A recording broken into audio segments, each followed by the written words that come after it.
Today I did want to talk about our excuse-driven culture and how that affects even professing Christians at times. And it's hard for us to admit that a lot of the things that we do, actually not a lot of them, all of them, are our fault. What we do, we are responsible for. The decisions that we make are our decisions. And while certainly we can be influenced by various factors in our upbringing, so on and so forth, at the end of the day, God will not be accepting any excuses for sin that we've committed or anything else. And so we are the ones that are responsible. And I was pulling up my sermon notes because I did preach through Romans, and I also pulled up Douglas Moo's commentary on Romans, which was a useful resource as I was preparing those sermons. And his comments on Romans 2:15 are important. They're useful. I wanted to read Romans 2:15 in your hearing here, actually back up to verse 14. For when Gentiles who do not have the law do instinctively the things of the law, meaning even Gentiles that have no exposure to the Bible, they know that certain things are wrong. They know that it's wrong to kill people for no good reason. They know that it's wrong to commit adultery. They know that sexual sin is wrong. They know that stealing is wrong. Some of the big sins that are plain and obvious sins, Gentiles instinctively, by nature, it says there, instinctively do the things of the law. By nature, they understand the law. These not having the law, meaning the written commandments of God in the Old Testament,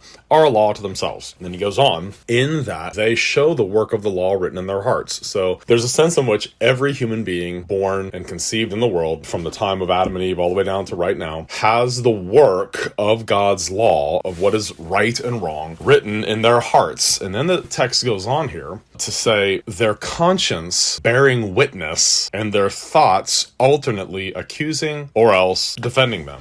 And so our God-given conscience will always be doing one of those things, accusing or else excusing us, defending us. And Paul speaks in other places, and he speaks of having our consciences seared as with a branding iron. That's 1 Timothy 4:2. It says, by means of the hypocrisy of liars seared in their own conscience as with a branding iron. If you have any real big scars on your body, you know that nerve endings don't work real well in areas where we have real deep or serious scars. You can't feel anything there. And that's why Paul says some people's consciences are seared as with a hot iron, and they can't feel anything anymore in terms of doing what's right or wrong. You'll have faint whispers that something's right or something's wrong occasionally, but people can have a conscience that is so demolished and so ruined by sin and by being burned over and over and over again, it ceases to feel anything at all. And so it's important that we recognize that law is written on the heart of all people everywhere, and people know that certain things are right, certain things are wrong. Now listen to Doug Moo's commentary here. Paul, however, makes reference to the work of the law being written on the heart and makes clear that this process still leaves the issue of final judgment in doubt. As Luther puts it, the knowledge of the work is written, that is, the law that is written in letters concerning the works that have to be done, but not the grace to fulfill this law. And Luther's right.